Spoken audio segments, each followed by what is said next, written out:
예, 10월이 되었습니다. 오늘이 10월 1일이죠. 10월 1일은 국군의 날이죠. 10월 3일은 개천절, 10월 9일은 한글날. 여러분, 근데 10월 15일이 무슨 날인지 아십니까? 10월 15일이요. 많이들 모르실 텐데, 흰 지팡이의 날, 흰 지팡이의 날입니다. 그 세계 시각 장애인 연합회가 1980년 10월 15일을 흰 지팡이의 날로 그렇게 공식 지정을 했죠. 그러니까 시각 장애인을 상징하는 이 흰 지팡이 날이 10월 15일입니다. 그 한 신문사 기자가 이 흰 지팡이의 날의 행사로 진행된 시각 장애인 체험 행사를 한 후기를 적은 글 중에 일부를 제가 들려드리도록 하겠습니다. 무서웠다. 머리카락이 쭈뼛다 할 정도였다. 안대 2개를 차고 나니 암흑천지였다. 거리로 나서니 벼랑 끝에 선 듯한 두려움이 몰려왔다. 이내 식은땀이 흘러내렸고 한 걸음 내디딜 때마다 다리가 후들거렸다. 세상과 완벽하게 단절된 것 같았다. 시각장애인 연합회가 있는 사무실 5층을 나서는 순간부터 고통의 연속이었다. 무엇보다 두려움이 머릿속을 하얗게 지배했다. 평소라면 쉽게 오르내린 엘리베이터 버튼은 수차례 손바닥으로 훑고서야 찾을 수 있었고, 문이 열린 엘리베이터에 올라타는 것도 쉽지 않았다. 그러나 여기까지는 아무것도 아니었다. 거리로 나서자마자 자동차 경적 소리가 밀림에 내버려진 나를 노리는 맹수처럼 느껴졌다. 동행한 복지사는 점자 유도 블록을 찾으라 했는데 오른손으로 꽉 쥔 흰 지팡이로 연방 땅을 두드렸다. 울퉁불퉁한 보도 블록과 점자 블록을 구분할 수 없어서 한참을 헤맸다. 20걸음도 채 걷지 못했는데 허벅지에 무언가 닿았다. 자동차가 인도로 넘어오는 것을 막기 위해 설치한 말뚝인 볼라드였다. 복지사의 다급한 목소리에 발걸음을 멈췄는데 점자 유도 블록 위를 차지한 자동차와 부딪힐 뻔했다. 아찔했다. 헬렌 켈러가 말한 것처럼 사람이 듣지 못하는 것도 고통이고 말하지 못하는 것도 고통이지만 보지 못하는 것이 가장 큰 고통이다 라는 말처럼 보지 못하는 게 정말 가장 큰 고통인 것 같습니다. 시각장애인, 오늘 이 성경에는 맹인 이렇게 번역되어 있는데, 그래서 이제 맹인으로 할 텐데, 정말 고통 속에 가장 큰 고통인 이 앞을 보지 못하는 이 맹인을 고치시는 예수님의 이야기입니다. 오늘 말씀이 이래서 제목도 맹인을 고치신 예수님 이렇게 정했는데요. 예수님께서 맹인을 고치시는 오늘 본문은 독자들에게, 우리들에게 무엇을 말하고자 하는 것일까요? 이 사건은 요한복음에 나오는 예수님의 6번째 표적으로 예수님께서 8장에서부터 계속 말씀으로 증거하고 계신 빛 대신 예수님의 실제적 증거라고 할 수 있는 그런 사건입니다. 그럼 이 표적, 예수님이 맹인을 고치신 사건은 왜 기록하고 있을까요? 앞에서도 누차 말씀드렸듯이 요한복음의 모든 표적과 기록은 다 20장 31절 말씀 가운데서 이해해야 합니다. 20장 31절이 이 말씀이죠. 오직 이것을 기록함은 너희로 예수께서 하나님의 아들 그리스도이심을 믿게 하려 함이요 또 너희로 믿고 그 이름을 힘입어 생명을 얻게 하려 함이니라. 그렇게 이것은 단순히 큰 고통 속에 있는 맹인을 고치셨다는 것을 넘어서서 어떤 영적인 교훈, 믿음과 구원에 관한 영적 메시지를 전해주고 있는 것입니다. 그래서 성경은 예수님께서 만난 이 맹인이 날 때부터 맹인이었다는 것을 부각시키면서 시작하고 있습니다. 오늘 1절 이렇죠. 예수께서 길을 가실 때 날 때부터 맹인된 사람을 보신지라. 이 뒤에 20절에도 보면은 그 부모가 이 사람이 우리 아들인 것과 맹인으로 난 것을 아나이다 라고 대답하고 있고, 덧붙여서 32절에 보면 이 사람이 날 때부터 맹인이었다는 점이 아직 강조되어 있습니다. 32절에 이렇게 되어 있죠. 창세 이후로 맹인으로 난 자의 눈을 뜨게 하였다 함을 듣지 못하였으니. 이 말씀들에 의하면 이 맹인이 날 때부터 맹인이었다가 눈을 뜨게 된 것은 창세 이후로 없던 일에 해당하는 아주 매우 희귀하고 중요한 일이라고 되어 있는 것이죠. 왜 오늘 본문은 이 맹인을 날 때부터 맹인이었다는 점을 강조하고 있는 것일까요? 성경이 이렇게 말씀하는 것은 단순히 이 사람이 굉장히 낫기 어려운 상황이었다라는 것을 강조하려는 것이 결코 아닙니다. 우리는 후천적인 질환이나 사고로 인해서 몸을 못 쓰게 되는 경우에, 그런 경우에는 기적적으로 낫는 경우들이 있는 것을 많이 보죠. 그러나 선천적 기형인 경우에는 치료가 너무나 불가능하다는 것을 잘 압니다. 그러니까 의학적인 관점에서 볼 때에 날 때부터의 질환은 정말 고치기 어려운 것입니다. 하지만 오늘 성경 본문이 우리에게 말씀하고자 하는 것은 이 어려운 환자를 예수님이 고치셨다 하는 것을 가르치는 것이 아닙니다. 오늘 성경이 이 사람을 날 때부터 맹인이었다는 것을 강조하는 이유가 따로 있습니다. 오늘 본문의 이 9장 마지막 저 부분을 한번 보십시오. 39절부터 41절 한번 보시면 이렇게 되어 있습니다. 예수께서 이르시되 내가 심판하러 이 세상에 왔으니 보지 못하는 자들은 보게 하고 보는 자들은 맹인이 되게 하려 함이라 하시니, 바리새인 중에 예수와 함께 있던 자들이 이 말씀을 듣고 이르되 우리도 맹인인가? 예수께서 이르시되 너희가 맹인이 되었더라면 죄가 없으려니와 본다고 하니 너희 죄가 그대로 있느니라. 여기 말씀을 보면은 예수님께서 지금 맹인에 대해서 말씀하는 것이 단순히 육체적으로 눈을 보지 못하는 자를 말하는 것이 아니라는 것을 우리는 알 수 있습니다. 39절에서 예수님은 맹인을 고치시면서 보지 못하는 자들을 보게 하려고라고 하셨지만, 이어지는 말씀을 보면 보는 자들은 맹인이 되게 하려 함이라 이렇게 말씀하시죠. 예수님의 이 말씀이 설마 멀쩡한 사람을 눈을 뽑아서 못 보게 하시겠다는 그런 말씀은 아니시죠.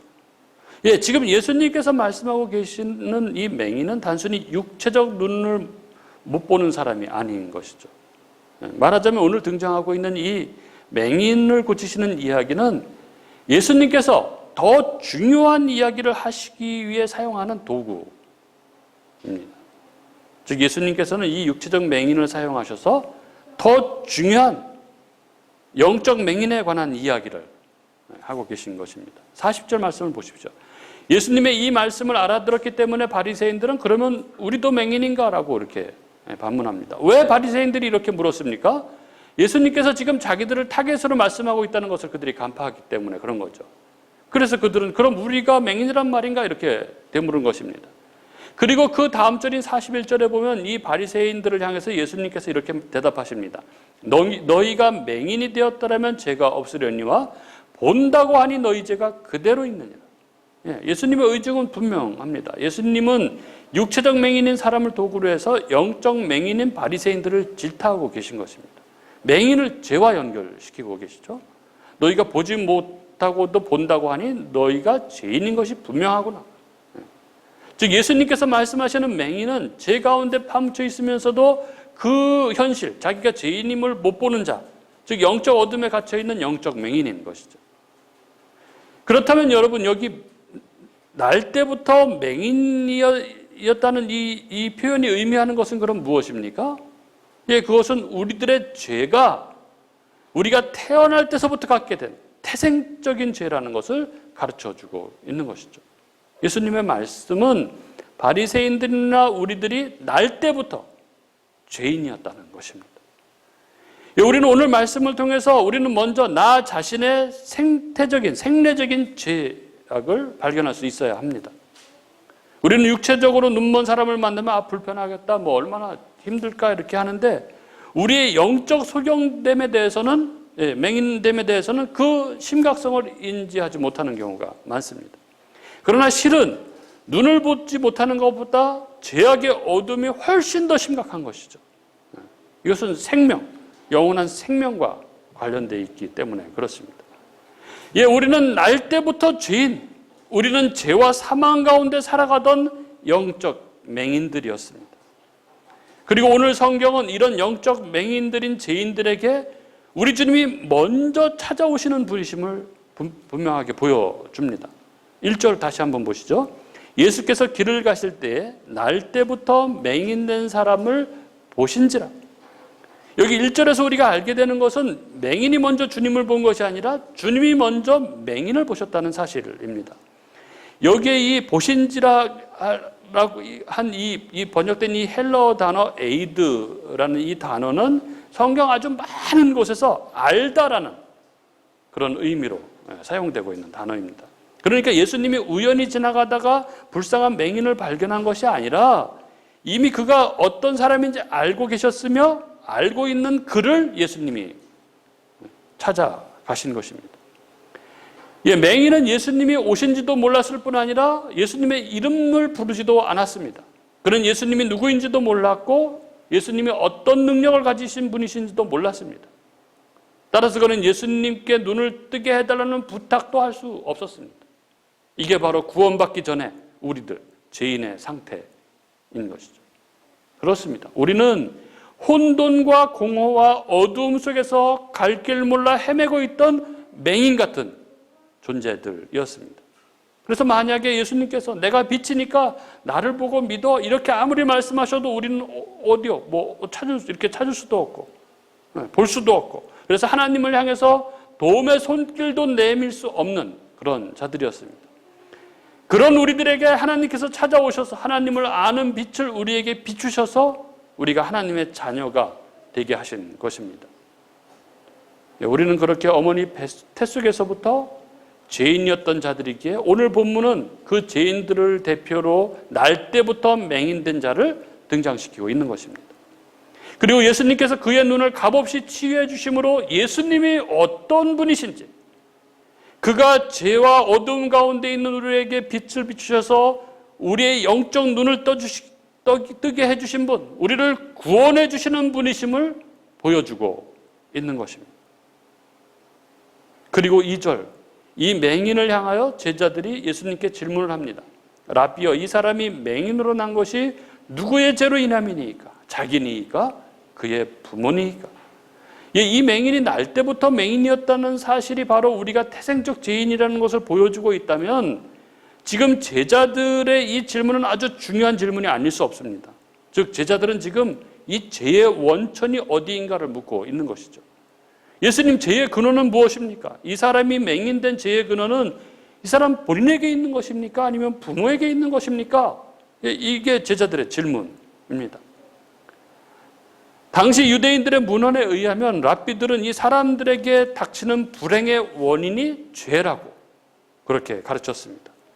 한 랍비의 주석에 의하면 유대인들은 시편 58편 3절 악인은 모태에서부터 멀어졌으며 나면서부터 곁길로 나아가 거짓말을 하는도다. 이 시편 58편 3절을 인용해서 야곱의 형 에서가 모태로부터 어머니 뱃속으로부터 죄를 지었기 때문에 하나님께 버림을 받았다 이렇게 가르쳤습니다. 즉 유대인들은 죄의 결과로 불행이 닥치는 것이라고 여겼고 그래서 날 때부터 맹인된 사람은 그 불행의 원인이 부모 아니면 그 자신에게 있다고 그렇게 생각을 했던 것이죠. 이러한 생각을 인과론이라고 합니다. 인과론이라는 것은 내가 잘못을 범하는 결과로 내게 안 좋은 일이 나타나게 된다는 것이죠. 죄를 지었으니까 그 벌로 화가 임하는 것이고 선을 행하면 상을 받게 된다는 생각. 이게 인과론입니다. 욥의 세 친구가 바로 이런 대표적인 인과론자들인 것이죠. 유대인뿐 아니라 우리들 또한 어떤 불행한 문제가 생기면 죄와 관련이 있다고 생각하고 이것을 죄에 대한 형벌로 연결시키려는 경향이 있습니다. 그래서 길을 가다가 작은 사고라도 나기라도 하거나 질병에 걸리게 되면 누구나 그 마음속에 내가 하나님께 뭘 잘못해서 벌을 내리시는가 이런 생각을 하는 것이죠. 이렇게 내가 선을 행하면 나한테 좋은 일이 생기고 내가 악을 행하면 나에게 벌이 내릴 것이라는 생각은 믿는 사람이나 안 믿는 사람이나 다 사람들이 가지고 있는 종교적 감정입니다. 제자들도 이런 인과론적 사고로 이렇게 물은 것입니다. 궁금합니다. 예수님, 사람이 살다가 벌을 받으면 살면서 죄를 지었기 때문이라고 쉽게 말할 수 있는데 이 사람은 날 때부터 맹인이었습니다. 그렇다면 부모가 죄를 지어서 이 사람이 맹인이 된 것입니까? 아니면 스스로 엄마 뱃속에서 무엇 죄를 지었기 때문에 맹인이 된 것입니까? 이렇게 물은 것입니다. 이런 제자들의 질문에 대해서 예수님께서 3절에 이렇게 대답하십니다.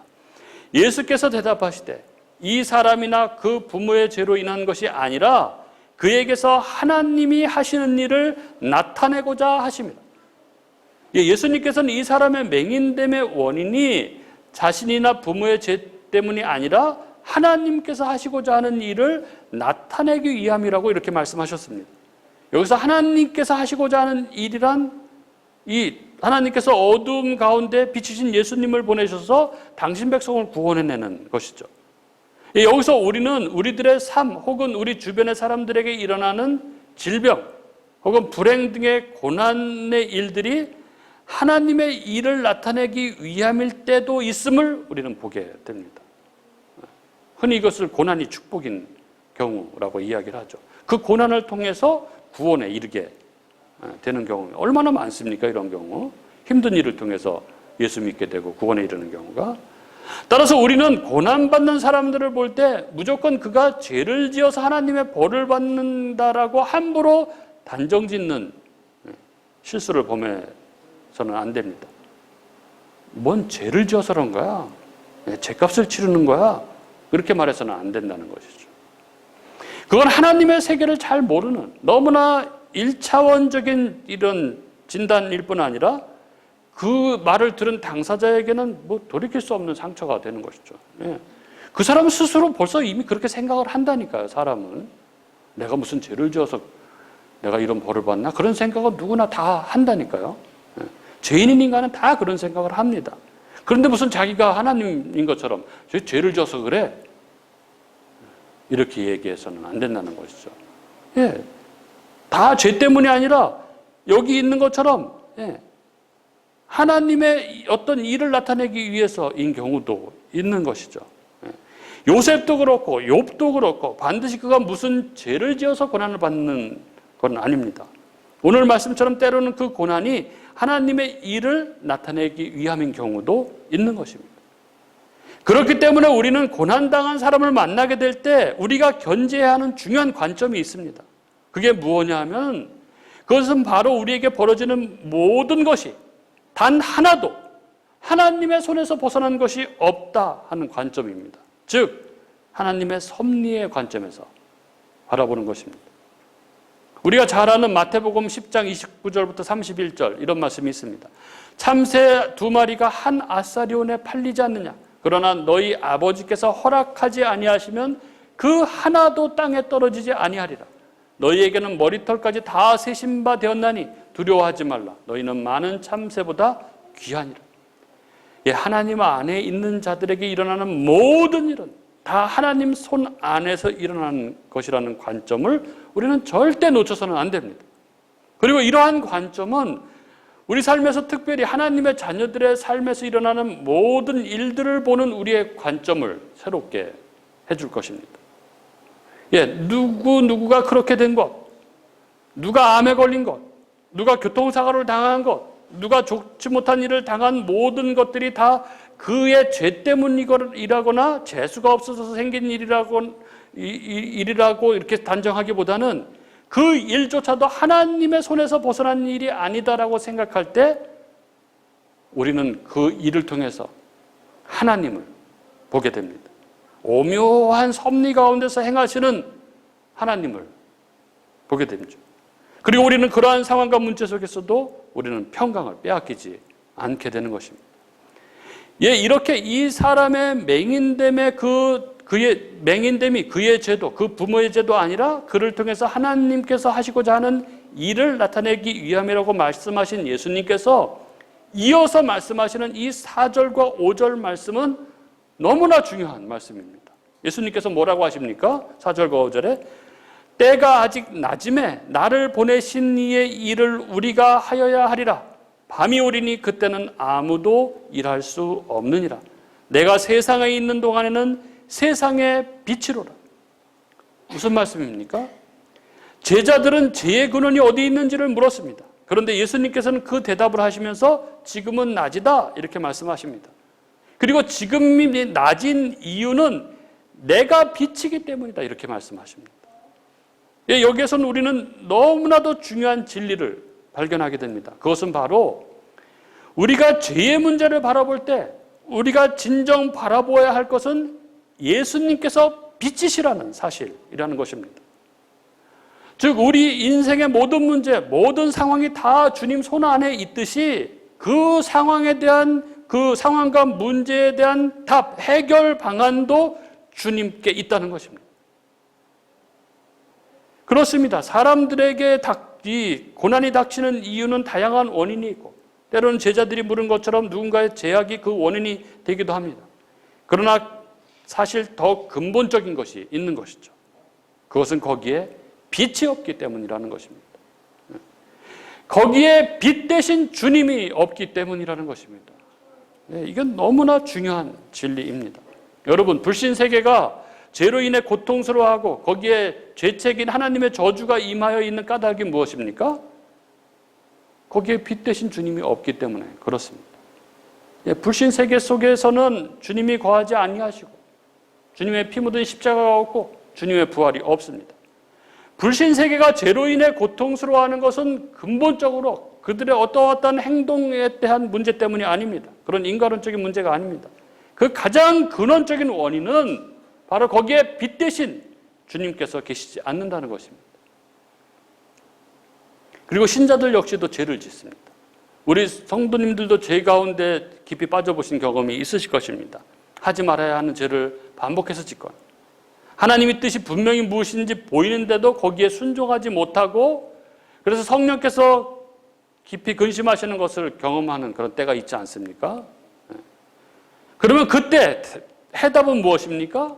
이렇게 해봐야지 하면서 행동계획을 세우는 데서 답이 나올까요? 아니면 다시는 그러지 말아야지 이렇게 마음을 막 오지게 막 모질게 먹으면 해결이 됩니까? 아니면 뭐 어떤 사람한테 조언을 듣거나 하면은 거기에서 벗어날 수 있습니까? 안 됩니다. 그런 것들로는 근본적인 해결책이 안 됩니다. 빛 대신 주님께서 우리에게 그 얼굴빛을 비춰주지 않으시면, 그래서 우리가 새로워지지 않으면 우리는 결코 그 죄악들로부터 탈출할 수가 없습니다. 여러분, 죄의 문제에 대한 궁극적인 해결은 바로 빛 속으로 걸어가는 것입니다. 빛 대신 주님을 뵙는 것입니다. 빛 대신 예수 그리스도만이 우리를 어둠의 질곡으로부터 탈출시켜 주실 수 있습니다. 죄악과 어둠을 몰아내는 일은 빛 대신 예수 그리스도, 태초에 하나님과 계셨던 분, 천지 만물을 그로 말미암아 창조된 분, 바로 하나님의 아들 예수 그리스도만 하실 수 있습니다. 오늘 본문 말씀을 보십시오. 예수님께서 이 말씀을 하시고 난 후에 장면을 보시죠. 오늘 말씀 6절에 보시면 정확하게 예수님께서 이 말씀을 하시고 난 후에 행동이 나옵니다. 예수님께서 이 말씀을 하시고 땅에 침을 뱉어서 진흙을 이겨서 그의 눈에 바르셨습니다. 에이 더럽게 이렇게 생각하시는 분이 있을지 모르겠습니다. 그러나 성경이 그리고 있는 예수님의 행동 하나하나에는 아주 특별한 의미, 상징적인 의미를 담고 있다는 것을 우리는 주목해야 하죠. 예수님께서는 에바다 이렇게 하시면서 맹인의 눈을 뜨게 하실 수 있는 분이십니다. 굳이 예수님께서 땅의 진흙을 이기시고 그 침을 뱉어 이기시고 또 그 맹인의 눈에 그것을 바르시고 그러실 필요가 뭐 없으신 분이시죠. 그런데 왜 예수님은 굳이 땅에 침을 뱉어서 진흙을 이겨서 그의 눈에 바르셨을까요? 진흙을 이겨서 뭔가를 만드는 것은 창조시에 있었던 일인 거죠. 예수님께서 이렇게 하신 것은 이 행동을 통해서 어떤 메시지를 보여주고 계신 것입니다. 내가 빛이다라고 말씀하신 예수님, 이 창조주이신 우리 주 예수 그리스도께서 이제 내가 이 사람을 새롭게 창조하노라라고 보여주고 계신 것입니다. 그렇습니다. 죄의 문제에 대한 진정한 해결은 빛을 향해서 우리 주 예수 그리스도를 향해서 걸어가는 것입니다. 그러면 그 다음은 무엇입니까? 우리가 이렇게 빛을 향하여 걸어 들어갈 때 주님께서 행하시는 일이 무엇일까요? 우리 주님께서는 죄인인 우리, 어둠인 우리에게 빛을 비추셔서 우리를 새 사람으로 다시 창조하십니다. 빛 대신 주님만이 우리를 새롭게 창조하실 수 있습니다. 예수님께서 맹인의 눈을 진흙을 발라 뜨게 하심으로 우리의 죄로 가려진 눈을 여시고 이제 우리가 새로운 피조물로 거듭나게 하시는 것입니다. 그래서 더럽고 추한 과거에 옛사람의 정욕된 몸을 입고 살아가던 자가 아니라 이제 의와 진리와 거룩함으로 새롭게 된 새 사람으로 우리를 창조하시는 것입니다. 이미 창조하셨고 계속해서 재창조의 작업을 완성해 가시는 것이죠. 이미 거룩한 자로 부르셨고 그 거룩을 완성해 가시는 것이죠. 빌립보서 1장 6절이 말씀하고 있는 것처럼 너희 안에서 착한 일을 시작하신 이가 그리스도 예수의 날까지 이루실 줄을 우리가 확신하노라. 그 착하신 일이 무엇입니까? 구원, 거룩을 완성시켜 가시는 거죠. 그걸 시작하신 우리 주님께서 반드시 그걸 이루어 가시는 것이죠. 우리 삶에는 아직도 제약된 부분들이 많이 있습니다. 아직도 연약하여서 자꾸 넘어집니다. 그러나 이럴 때 우리는 이 문제의 진정한 해결은 우리 주님께만 있음을 우리는 명심해야 합니다. 개인의 어떤 문제든, 부부간의 어떤 문제든, 사회생활에서 벌어나는 어떤 문제든 이 문제들의 진정한 해결 방법은 빛 대신 주님 앞에 걸어나가는 것임을 우리는 반드시 기억해야 합니다. 그때 우리는 비로소 우리 삶 안에서 운행하고 계시는 우리를 거룩하게 재창조해 가시는 우리 주님의 모습을 그때 그 주님을 주시할 때 또렷하게 볼 수 있게 되는 것입니다. 왜 나는 눈앞에 고릴라를 못 보았을까? 리처드 와이즈먼의 이 책, 유명한 책인데요.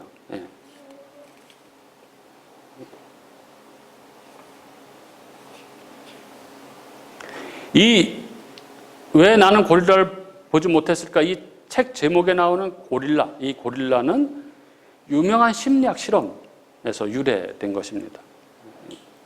그 실험을 하는데 얘기하는 거죠. 6명이 농구를 하는데 흰색 옷을 입은 사람 셋, 검은색 옷을 입은 사람 셋 이렇게 농구를 하는데 흰색 옷을 입은 선수들이 몇 번 패스하는지를 세어보라고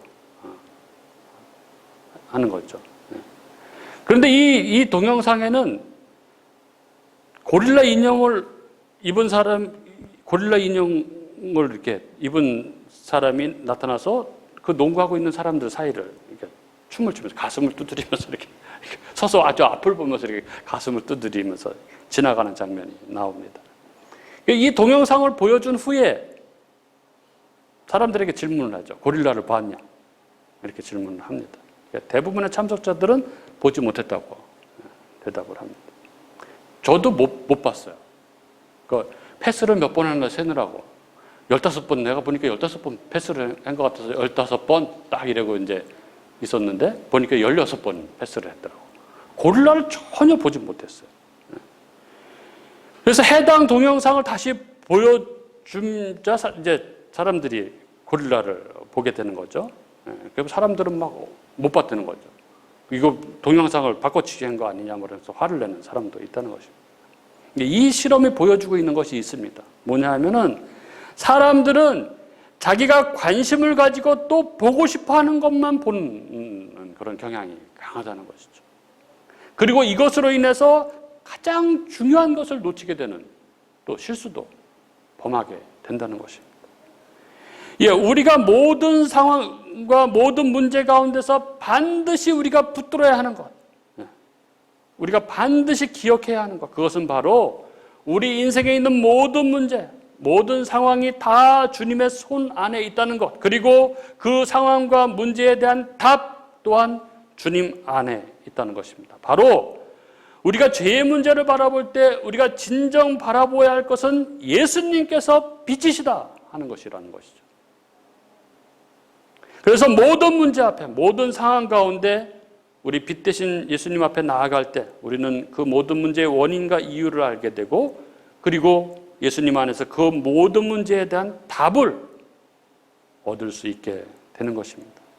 사랑하는 우리 교우 여러분, 오늘 우리 모두가 이 말씀을 마음속 깊이 새길 수 있었으면 좋겠습니다. 그래서 늘 주님 앞에, 말씀 앞에, 늘 복음 앞에 그렇게 빛 대신 주님 앞에 서고 또 기도의 무릎을 꿇고 성령의 도우심을 구하심으로 주님의 거룩한 자녀로, 빛 대신 주님의 자녀로, 빛의 자녀로 그렇게 성숙해가는 저와 여러분이 될 수 있기를 주님의 이름으로 축복합니다.